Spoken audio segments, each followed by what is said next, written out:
கள்ளக்குறிச்சி நாடாளுமன்ற தொகுதி திமுக வேட்பாளர் மலையரசன். சேலம் கிழக்கு மாவட்டம் வாழப்பாடி வடக்கு ஒன்றிய திமுகவிற்குட்பட்ட காட்டு வேட்பிலைப்பட்டி ஊராட்சியில் மாட்டாஸ்பத்திரி பகுதியில் வாக்கு சேகரிப்பில் ஈடுபட்டார். உடன் தமிழ்நாடு காங்கிரஸ் கமிட்டி மாநில துணைத் தலைவர் வாழப்பாடி ராமசுகந்தன் அவர்களும் பிரச்சாரத்தில் ஈடுபட்டார். இந்த நிகழ்ச்சியில் வாழப்பாடி வடக்கு ஒன்றிய திமுக செயலாளர் சக்கரவர்த்தி, சேலம் கிழக்கு மாவட்ட விவசாய தொழிலாளர் அணி மாவட்ட துணை அமைப்பாளர் பழனிசாமி, ஏற்காடு தொகுதி பொறுப்பாளர் கருணாநிதி, வாழப்பாடி ஒன்றிய அவைத்தலைவர் சோலை கோவிந்தன், மாவட்ட பிரதிநிதிகள் நடுப்பட்டி ஜெயராமன், அப்பாதுரை, காங்கிரஸ் நிர்வாகிகள் ராஜா, ராஜாராம், சேஷன்ஜாவடி நிர்வாகிகள் மகாலிங்கம், ஜெயவேல், முருகன், சரஸ்வதி உள்ளிட்ட நிர்வாகிகள் திரளாக கலந்து கொண்டனர். காங்கிரஸ் நிர்வாகி மணிமாறனும் வரவேற்று இந்த பிரச்சாரத்தில் பல்வேறு நிகழ்ச்சிகளை முன்வைத்து திமுகவிற்கு வாக்கு சேகரித்து எண்ணற்ற திட்டங்களை எடுத்து கூறி பொதுமக்களிடையே வாக்கு சேகரிப்பில் ஈடுபட்டார். வாழப்பாடியார் பேரவையின் மாநில பொதுச் செயலாளர் முனுசாமி, பாலா உள்பட வாழப்பாடியார் பேரவையின் நிர்வாகிகளும் பெண்களும் திரளாக கலந்து கொண்டு கள்ளக்குறிச்சி நாடாளுமன்ற தொகுதி திமுக வேட்பாளர் மலையரசன் அவர்களுக்கு உற்சாக வரவேற்பளித்து ஆதரவு கூறினர். இப்பொழுது நம்முடைய வெற்றி வேட்பாளர் அவர்கள் வாக்கு சேகரிப்பார்கள். சேஷன்ஜாவடி, உங்களிடம் ஒரு மன்னிப்பு கேட்டுக்கிறேன். அன்றைக்கி வரும்போது லேட் ஆகிடுது, அதனால தான் வர முடியல. அதுக்காக தான் உங்களை இன்றைக்கி தனியாக பார்க்க வந்திருக்கோம். சேஷன்ஜாவடி மாவட்ட ஹாஸ்பிட்டல் பகுதியை சேர்ந்த அனைத்து கழக முன்னோடிகளே, கழக செயலாளர்களே மற்றும் கூட்டணி கழக தோழர்களே, எங்களுக்காக இவ்வளவு நேரம் காத்திருந்த எனது தாயாக சகோதரிகளாக இருந்த உங்கள் பொற்பாதங்களை வணங்கி, திராவிட முன்னேற்ற கழகம் எப்பொழுதெல்லாம் ஆட்சி அமைக்கிறதோ அப்பொழுதெல்லாம் நம்மை தேடி நமக்கான திட்டங்கள் நம்மை நோக்கி வந்து கொண்டிருக்கிறோம். நம்மளும் அதை அனைத்து பயன்களும் பெற்றிருக்கிறோம்.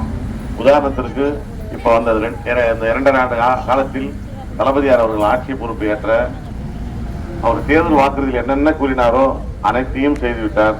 சொல்லாதையும் செய்திருக்கிறார். பெண்களுக்கு குறிப்பா கட்டணமில்லா பேருந்து, மாதம் 1000 உரிமை தொகை, நம் பிள்ளைகளுக்கு காலை சிற்றுண்டி, அதற்கு பிறகு 12வது முடித்தா மேற்படிப்புக்கு நம்ம மாணவிகளுக்கு 1000 மாத தொகை, இப்ப மாணவர்களுக்கும் சொல்லிட்டாரு. இது போல எண்ணற்ற திட்டங்கள் நம் பகுதி வளர்ச்சிக்காகவும் நம்முடைய பிள்ளைகள்லாம் நல்லா படிக்கணுங்கிறதுக்காகவும் நம்முடைய வளர்ச்சிக்காகவும் குறிப்பா இவ்வளவு திட்டங்களை செய்கின்ற முதல்வர் அவர்கள் இந்தியாவின் ஒரு முன்மாதிரி முதல்வராக செயல்படுகிறார். இந்தியாவில் உள்ள அனைத்து பிரதமர்களும் அனைத்து முதல்வர்களும் நம்முடைய முதல்வர் செய்கின்ற திட்டங்களை பார்த்துதான் அந்தந்த மாநிலத்தில் நடைமுறைப்படுத்துறாங்க. இது அனைவருக்கும் அறிந்த ஒன்று.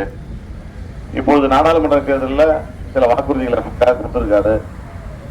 சிலிண்டர் 500 ரூபாய்க்கு வழங்கப்படும்.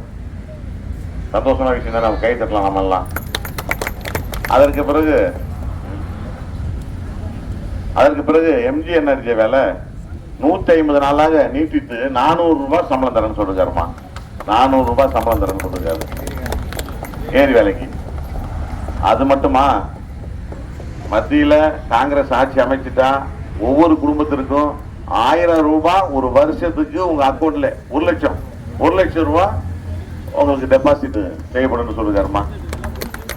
இதெல்லாம் ஒரு மகாலட்சுமி ஒரு திட்டம். அந்த திட்டத்தின் மூலமா உங்களுக்கு எல்லாம் 1 லட்சம் டெபாசிட் பண்ணதா சொல்லுறாருமா.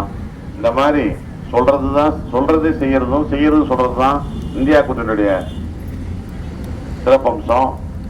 ஏற்கனவே அந்த மோடி சொல்லிருப்பாரு, தாடி வச்ச மோடி பாண்டிருக்காருல மத்தியில. அவர் ஆட்சிக்கு வரும்போது நம்ம எல்லாம் ஏமாற்றி வெளிநாட்டிலிருந்து கருப்பு பணத்தெல்லாம் நம்ம எடுத்து வந்தவர் நமக்கு ஒவ்வொரு அக்கௌண்ட்லயும் 15 லட்சம் போறதா சொல்லியிருந்தாரு. இது வரையும் 15 ரூபா போட்டிருப்பாரா? தமிழ்நாட்டு மக்களை பார்த்தாலே பிடிக்கல, தமிழ்நாட்டை பார்த்தாலே அவருக்கு பிடிக்கல. அவரை அப்புறப்படுத்தும் நேரம் தான் இது. அவரை அப்புறப்படுத்த அந்த தேர்தல் வந்திருக்கு.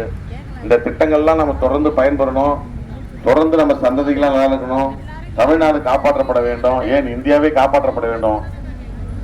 இதற்காக நம்ம அன்னைக்கு 19ஆம் தேதி நடக்கிற தேர்தலில் 2ஆம் நம்பர் பட்டன் உதயசூரியன் சின்னத்திற்கு நீங்க ஓட்டு போட்டீங்கன்னா ஆட்டோமேட்டிக்கா அது வந்து அந்த மோடிக்கு வைக்கிற வேட்டாயிடுது. மோடி தூக்கி எறியப்படுவார், காங்கிரஸ் ஆட்சி அமையும். காங்கிரஸ் ஆட்சி அமைச்சோட நமக்கு தேவையான திட்டங்கள் அனைத்தும் தமிழ்நாட்டை நோக்கி வரும். முதல்வர் அவர்கள் நாம் நினைப்பதெல்லாம் செய்வார், நம் கனவு காண்பதையும் செய்வார். நமக்கான முதல்வர் அவர், மக்களுக்கான முதல்வர், 24 மணி நேரமும் மக்கள் சிந்தனையிலே செயல்படுறவர். அதனால் நீங்க உங்கள் வாக்குகளை உதயசூரியன் சின்னத்திற்கு வாக்களித்து என்னை பெருவாரியான வாக்கு வித்தியாசத்தை வெற்றி பெற செய்யுமாறு உங்கள் பொற்பாதங்கள் தொட்டு கேட்டு வணங்கி விடைபெறுகிறேன். நன்றி, வணக்கம்.